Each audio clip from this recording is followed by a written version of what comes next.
الحمد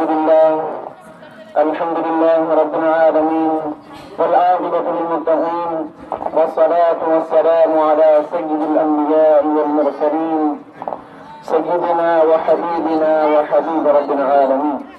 أما بعد فأعوذ بالله من الشيطان الرجيم. بسم الله الرحمن الرحيم. إنما يخشى الله من عباده العلماء. صدق الله العظيم. میرے انتہائی محترم لائق صدر احترام اور میرے گلشن سلیمی کے چہکتے مہکتے پھولوں، آج میں آپ حضرات کے سامنے جنگ آزادی اور علماء ہند کے عنوان پر تقریر کرنا چاہتا ہوں.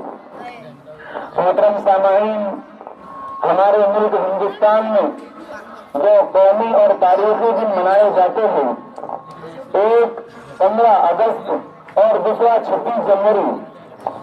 15 اگست 1947 کو ہمارا پیارا ملک ہندوستان انگریزوں کی غلامی سے آزاد ہوا. اسی دن انگریزوں کی حکومت یہاں سے ختم ہوئی. اسی دن یہاں سے انگریزوں کی سلطنت ختم ہوئی اور 26 جنوری اس دن ہمارے ملک کا قانون بنایا گیا. آج 15 اگست ہے. ہم لوگ ہر سال 15 اگست یعنی یوم آزادی مناتے ہیں. محترم سامعین، میں آپ کو یہ بھی بتانا چاہتا ہوں کہ اس جنگ آزادی میں ہمارے علماء کرام نے کیا کیا قربانیاں دی ہیں. معزز سامعین، اس چمستان عالم کا پتا پتا اور بوٹا بوٹا اس بات کا شاہد ہے کہ یہ طبقہ ان اصحاب خیر کا طبقہ ہے جنہوں نے تاریخ کے ہر نازک موڑ پر اس امت کی رہنمائی اور دستگیری فرمائی ہے. یہ یاران باصفا اور شہیدان عشق و وفا کا قافلہ ہے جنہوں نے ہر دور میں باطل کا مقابلہ کیا. جب بھی باطل نے حق کو چیلنج کیا، انہوں نے اس کے چیلنج کو قبول کیا اور سربکف میدان میں کود پڑے. بنا خوف و خطر باطل کا مقابلہ کیا. انہوں نے گردنیں تو کٹا دی مگر باطل سے پیٹ نہ پھیری. انہوں نے جانیں تو دے دی مگر پرچم اسلام کو سرنگو نہ ہونے دیا. غرض یہ کہ انہوں نے ہر محال سے مقابلہ کیا اور ہر طرح سے مقابلہ کیا. ضرورت پڑی تو گولی چلائی، ضرورت پڑی تو تلوار چلائی، تلوار پھینکی، قلم اٹھایا اور جب ضرورت پڑی تو اپنی قوم کے ننھے نونہالوں کی تربیت و اصلاح فرما کر باطل کے لیے دیوار آہنی اور فولادی لشکر بنا دیا.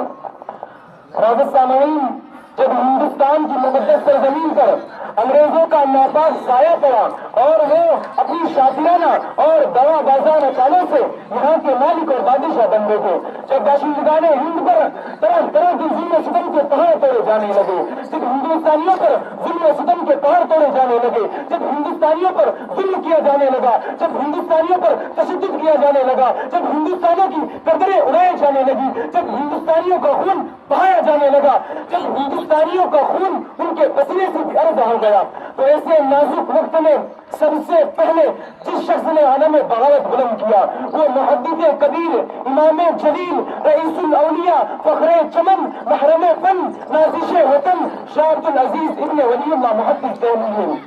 یہ وہی مرد مجاہد ہے جس نے سب سے پہلے جہاد کا فتویٰ دیا تھا.